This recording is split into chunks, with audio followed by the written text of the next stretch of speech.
Stay tuned. This is Rooster Radio. Hey, my name's Sam Cook with Rooster Radio, and I'm here with Jay Riehl. How you doing, Jay? I'm very well, thank you. Now, for those of you who don't know Jay Riehl, you will hear of him in the next few years, or maybe even the next few months, with this brand new project he's got going on. And Jay, I have so many questions for you. I don't even know where to begin. So let's begin with this very unique project you have going on. I know it's been years in the making, so tell me a little bit about what we can expect from you. Okay, well, the record itself is basically my past work for the last 15 years. Influences of friends and bands and family, musicians, just everyone that I've spent any musical time with have all influenced me over the past 15 years. And now that I'm finally getting to finish this particular project, I'd like to share the spot and the time with all of them, because they're just works that I'm proud of and I was a part of. And hopefully the rest of the planet will see that way too. I hope so. I hope so. Have you always been passionate about music? I have, yeah. From a wee young age. Yes, I have been. And what draws you to it? You know, I don't know. It's just, there's a feeling, you know? It's just a feeling. It's hard to describe.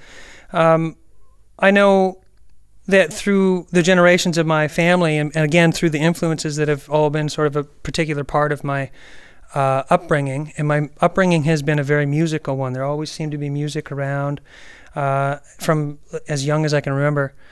And it gets into your soul, it gets into your DNA and the fiber of your existence, and I couldn't imagine life without it.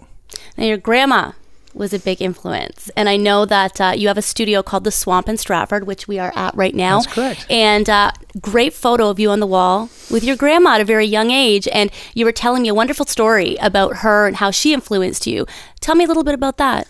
Grandma, yes, she was my biggest influence of all time. She nurtured my musical need from a young age of 2, actually. And she had a passion for music. She loved music, and she would always take the time, and it wouldn't matter if she was on the cooking dinner for Grandpa. She'd turn the stove off, and Grandpa'd have to wait for his meal. He didn't like it all that much, but he got it. And she'd go over to the fridge, and she'd pour me a little shot glass of Coca-Cola, and she'd grab me a handful of Glossette rosebuds, and we'd have a little sweet. She had a sweet tooth. Aww. And so we'd have that, and I'd pull on her apron and go, "Grandma, let's go make music." And downstairs we go for a half hour, 45 minutes, every time, without question. Every time she did this. So she taught me at a really, really young age what I was going to do, whether I knew it or not. It's been my whole life since then. So do you remember anything that you ever sang with your grandma? Oh boy.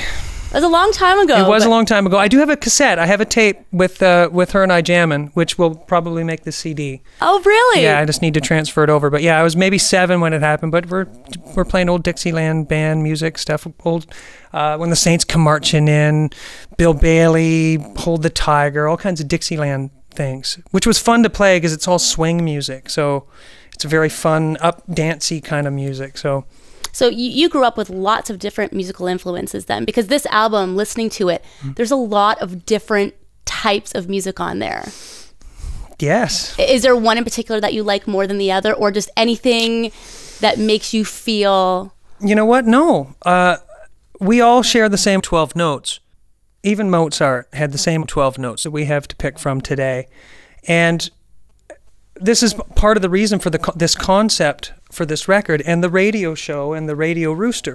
One of my other big influences was Al Rogers. He's next to Grandma. Of course, my family were influences as well, my brother and my mom and dad. Of course, Jake, or Jacqueline Leisky, my ex-wife from Farmer's Daughter, she was the one that actually brought it to my attention that I'm a rooster.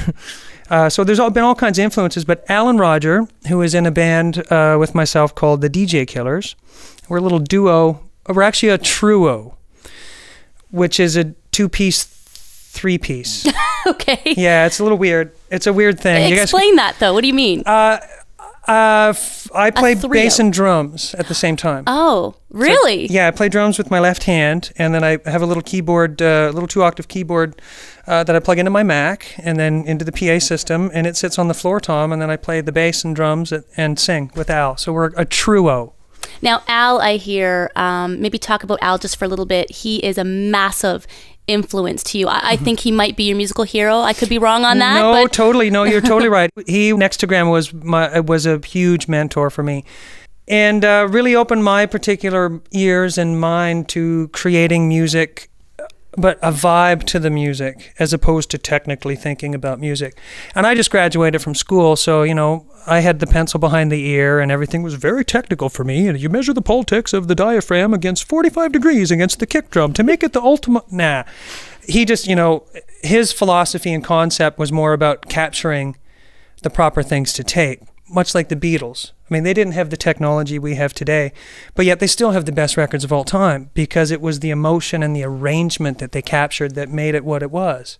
So Al really showed me that. And there's a song on the album that you recorded. Actually, you can explain it. It's such a cool concept. And you were in Amsterdam recording sound bites, and explain what that is. I happened to buy myself a mini disc player, and so I thought I'd test it out, and I put a little lapel mic on and hit this microphone and put the mini disc player in my pocket, and I walked around the red light district, captured some pretty interesting things, brought it home and made a song out of it.